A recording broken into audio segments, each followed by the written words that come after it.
You've been taught to manage money like a consumer. Earn, spend, save whatever's left. Maybe invest a little if there's anything remaining after bills, groceries, and the subscription services you forgot you had. That's not a financial system. That's financial survival, and the people at the top, the ones who seem to build wealth in any economy, in any market condition, in any crisis, they're not playing that game. They're playing a completely different game, with completely different rules. Here's the thing nobody tells you. Every strategy used by the wealthiest institutions on earth, central banks, sovereign wealth funds, the Federal Reserve itself, can be translated into a personal financial operating system. Not in theory, in practice. And once you make the switch, it feels almost unfair. Chapter 1. The Paradigm Shift. Here's the consumer mindset in its purest form. You earn money, you pay your obligations, you spend on your life. And if anything survives that process, you save it. The leftover, the scraps. That's your wealth-building capital. The problem isn't discipline. The problem is the architecture. You've built a system where wealth is an afterthought, where you serve the economy doesn't serve you. Now here's how a central bank thinks. A central bank doesn't wait to see what's left over. It doesn't save scraps. It manages a sovereign economy, one with intentional inflows, strategic reserves, controlled outflows, and capital that is always working. Every dollar has a job. Every position has a purpose. The shift isn't about earning more. It's about redesigning the system you run your money through. Stop thinking of yourself as a worker inside an economy. Start thinking of yourself as the central bank of your own sovereign economy. Everything that follows is how you operate like one. Chapter 2. The Reserve Requirement. Every central bank in the world maintains what's called a reserve, a minimum amount of capital that must be held at all times. Not invested, not deployed, held, liquid, ready.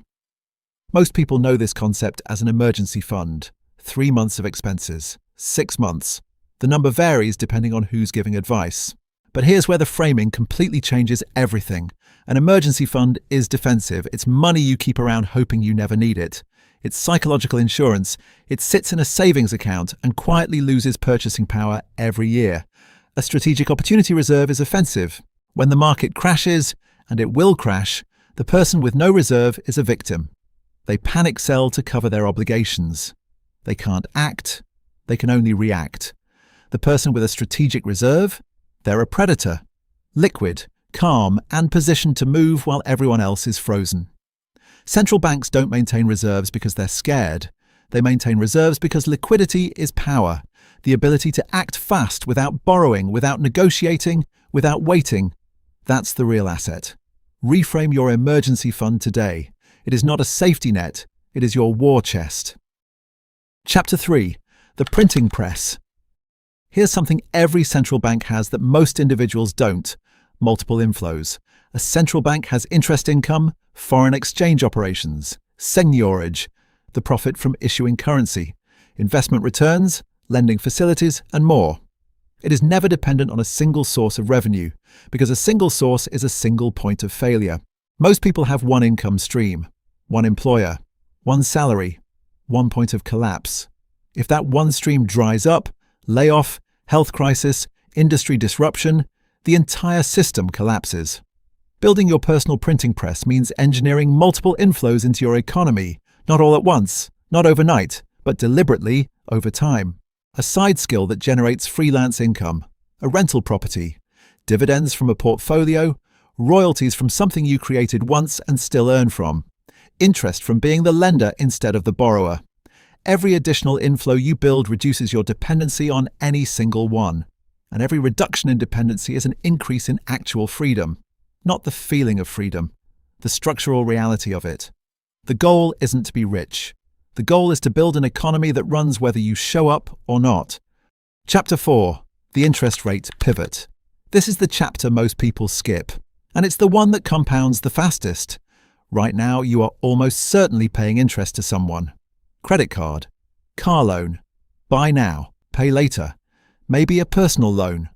Every month, a percentage of your income flows out of your economy and into a bank's economy. Permanently gone. Here's what banks understand that consumers never learn. interest is the most powerful financial force on earth. And the question isn't whether you'll interact with it. The question is which side of it you'll be on. The pivot works like this. Instead of borrowing from a bank to fund a purchase, you borrow from yourself. You have a reserve.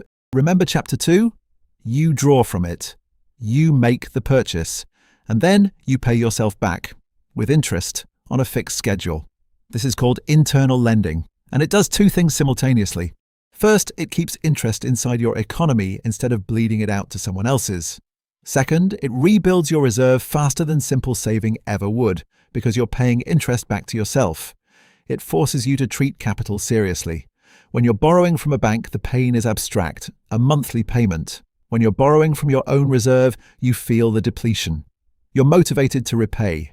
You restore liquidity. You earn the yield. Stop being the borrower. Become the creditor, even if the only person you're lending to is yourself. Chapter 5. Open market operations.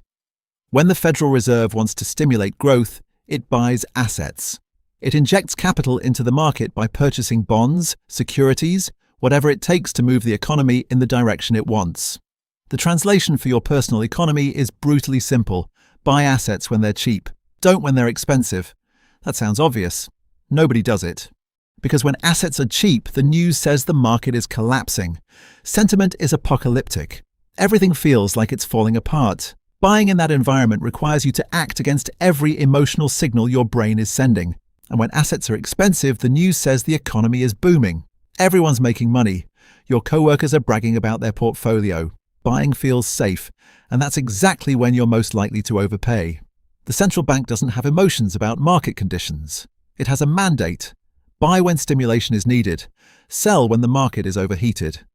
Your personal mandate: accumulate assets during fear. Trim during euphoria. Set price targets in advance, before the crash, before the boom, so you're not making decisions with your nervous system. Make them with your system. Then execute mechanically when the conditions are met. Blood in the streets is not a signal to hide. It's a signal to shop. Chapter 6. The inflation hedge. Here's what central banks know about holding cash. Cash is not wealth. Cash is a tool, and like any tool left sitting unused, it deteriorates over time. Inflation is not a news story. Inflation is a tax on inaction. Every year you hold currency in a low-yield account, purchasing power quietly evaporates. The number stays the same. What it buys gets smaller. Central banks protect against this by holding hard assets: gold, foreign currency reserves, real estate holdings. In more recent contexts, some sovereign funds have started adding digital assets to their reserves. The logic is the same across all of them.